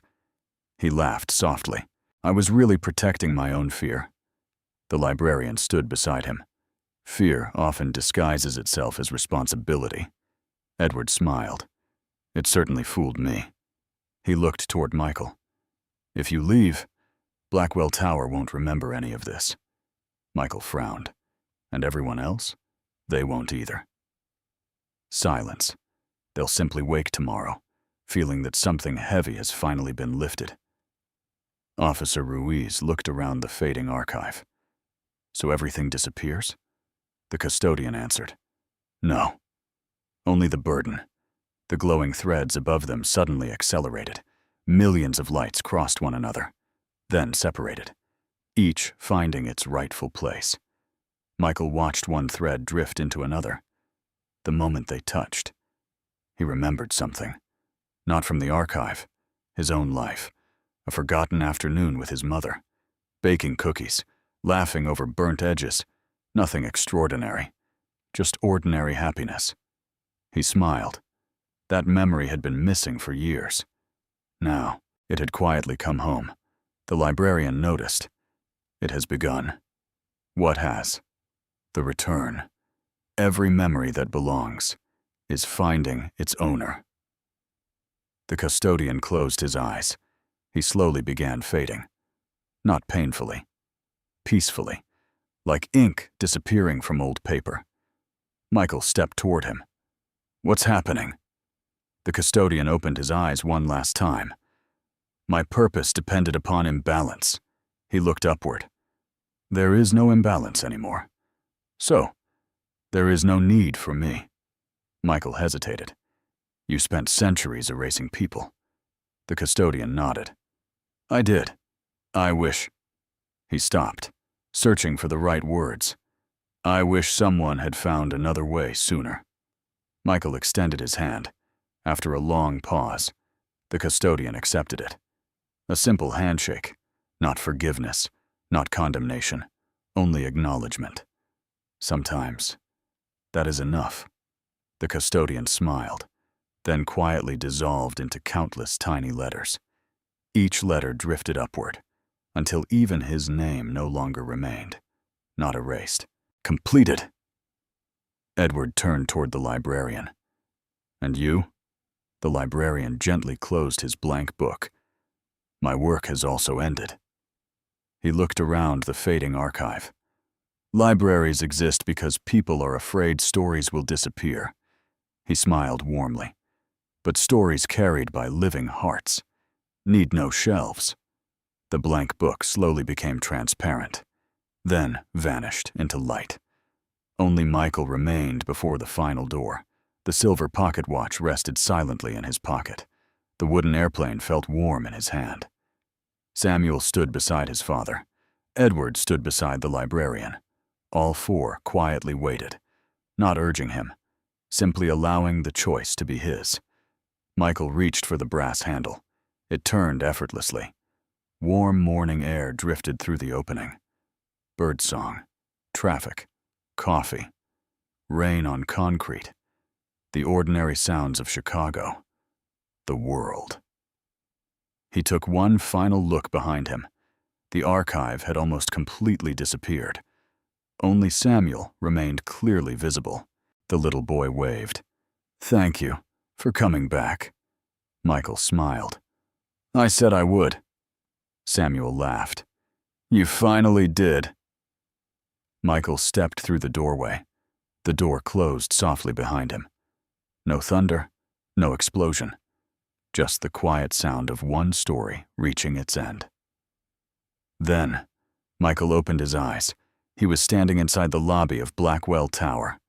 Morning sunlight streamed through the glass entrance. People crossed the marble floor carrying coffee. The receptionist answered phones. The security monitors displayed 12 ordinary floors. No floor 13. No impossible elevator. Officer Ruiz hurried toward him. Mike!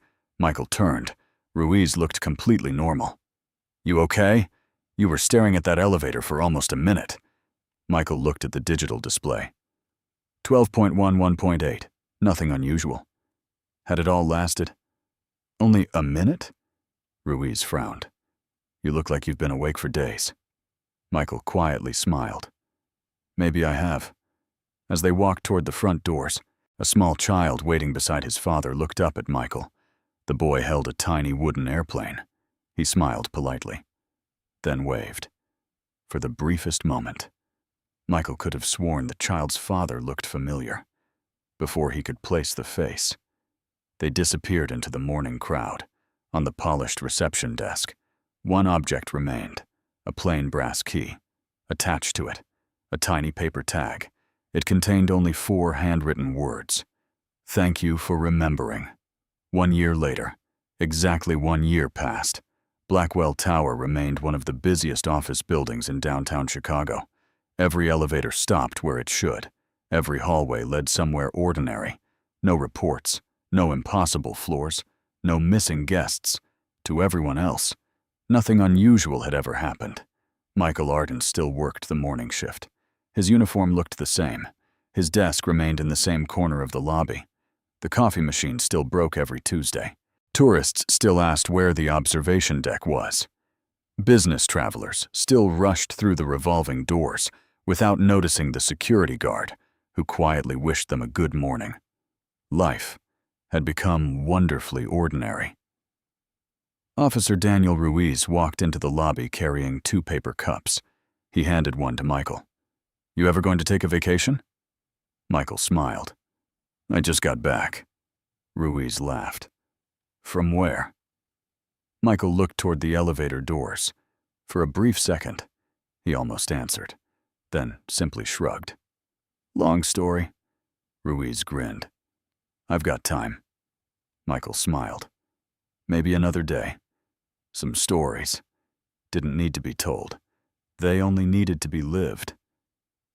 At exactly 8:13 that morning, a young woman entered the lobby holding the hand of a little boy, perhaps 7 years old. Dark hair, gray sweater. The boy carried a wooden airplane. Michael's heart skipped. The child smiled politely. Good morning. His mother adjusted his backpack. Hurry, Samuel. We're going to be late. Michael froze. Samuel. The boy looked up. You know my name? Michael hesitated. He stopped, then smiled. No. I just heard your mom. Samuel nodded happily. Oh. He waved. Have a nice day. You too. Father and son disappeared into the crowd. Michael watched until they entered the elevator. The display lit up. 3. Nothing more. The doors closed. The elevator carried them safely upward, exactly as it should. Michael quietly reached into his pocket. The wooden airplane Samuel had given him was gone. In its place, he found a folded piece of paper. He had never seen it before. Inside, only one sentence. Promises kept become memories that never fade. There was no signature. None was needed. That afternoon, Michael visited a small city park a few blocks away. He didn't know why. He simply felt drawn there. Near the center stood an old stone monument. Simple, unremarkable. Children played nearby without noticing it. Michael brushed fallen leaves away from the inscription. His breath caught. He was certain, absolutely certain, that the monument had never stood there before. Carved into the weathered stone were 12 simple words. To every life remembered because someone chose kindness instead of fear. No names, no dates, no architects, no heroes, just gratitude. Michael smiled. Some memorials didn't need to identify the people they honored. As he turned to leave, an elderly groundskeeper slowly approached. White beard, blue work jacket, gentle eyes. He carried a small watering can. Beautiful day. Michael nodded. It is. The old man looked toward the monument. Funny thing about memories. Michael glanced at him and glanced at him. They're strongest when nobody's trying to own them. Michael smiled. That's true. The groundskeeper winked. then continued watering the flowers. Michael walked away. After only a few steps, something made him look back. The groundskeeper was gone. Only the watering can remained beside a bed of white lilies. That evening, Blackwell Tower slowly emptied. Lights switched off floor by floor. Employees headed home. Cleaning crews arrived. Michael completed his final security round. Every hallway, every stairwell, every mechanical room. Perfectly ordinary. He returned to the lobby.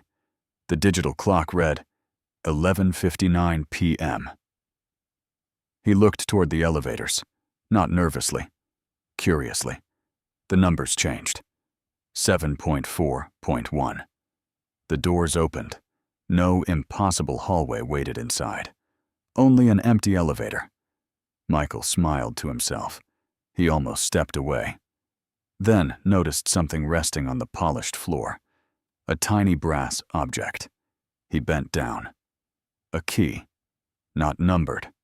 No room. No building. Just one engraved word. Home. Michael quietly placed it in his pocket. The elevator doors closed, rose to the 12th floor, stopped, returned. Exactly as every elevator should. Outside. Midnight arrived. Nothing happened. No 13th floor appeared. No forgotten voices whispered. No impossible doors opened. The city simply welcomed another ordinary day. And somehow, that felt like the greatest miracle of all. As Michael switched off the final lobby light, he could have sworn he heard one last voice, soft, warm, filled with peace. Thank you for remembering us. The lobby fell silent. This time, the silence was not empty. It was home. The 13th floor stood years later. Blackwell Tower looked exactly the same. The marble lobby still reflected the morning sunlight. The elevators still served 12 ordinary floors. Employees still hurried through the revolving doors, carrying coffee and briefcases. Nothing about the building invited mystery anymore. And that was exactly how Michael hoped it would remain. His hair had turned slightly grayer. His movements had grown slower. But every morning, he still greeted strangers with the same quiet smile. Good morning. Those two words had become more important than he could explain, because every greeting acknowledged something simple. Someone was here. Someone was remembered. Officer Ruiz had long since retired. Before leaving, he had shaken Michael's hand. You know, I still have dreams about this place. Michael smiled. So do I. Ruiz laughed. Funny thing, I never remember what happens. Michael simply nodded. Maybe that's for the best. Blackwell Tower changed owners twice. The lobby was renovated. New security cameras replaced the old ones. The elevators received modern touchscreens. One young technician joked while installing the system. Good news. We finally got rid of floor 13. Everyone laughed. No one noticed Michael quietly smiling. Some floors were never removed, only healed. One rainy autumn afternoon, a nervous young security recruit reported for his first day. 24 years old, fresh uniform, first real job. His name tag read, Ethan Cole. He extended a hand. Mr. Arden? Michael shook it warmly.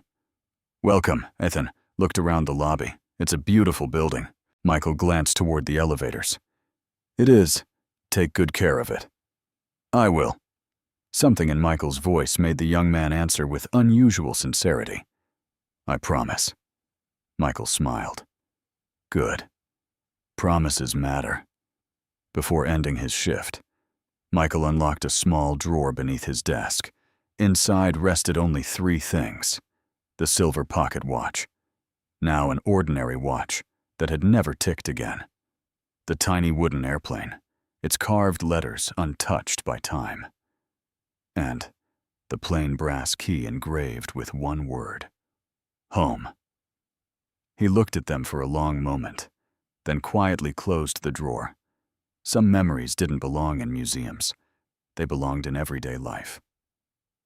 That evening, Michael walked to the small city park. The monument still stood among the white lilies. Children laughed nearby. Parents watched from wooden benches. Nobody paid attention to the simple stone. Michael brushed away a few fallen leaves. The inscription remained unchanged. To every life remembered, because someone chose kindness instead of fear. He smiled. Someone had recently placed fresh flowers there. No one knew who. Perhaps that was the point. As the sun began setting, a little boy ran past, chasing a paper airplane. He couldn't have been older than 7. "Dad!" he shouted happily. His father laughed while jogging after him. "I'm coming!" Michael watched them disappear beneath golden autumn trees. Something about the moment felt wonderfully familiar. Not because he recognized the family, because ordinary happiness had become enough. Night settled over Chicago. The lights of Blackwell Tower reflected across rain-soaked streets. Michael completed one final security round before heading home. He paused briefly before the elevators. The digital display quietly changed. 1, 2 dot. 1, 1 dot. 8 dot. 4 dot. 1. Everything perfectly ordinary. The doors opened. Empty. He stepped inside. Pressed the lobby button out of habit. The elevator descended smoothly. A gentle chime sounded. The doors opened again. The lobby. Exactly where it should be. Michael chuckled softly. Old habits. As he stepped out, he noticed the new recruit standing near the reception desk. Ethan looked puzzled. "Mr. Arden?" Michael turned. "Yes?" Ethan hesitated. This is going to sound strange. Michael smiled knowingly. "What is it?" The young guard rubbed the back of his neck. "For just a second, I thought the panel showed another floor." Michael remained silent. Embarrassed, Ethan laughed. "Must have been my imagination."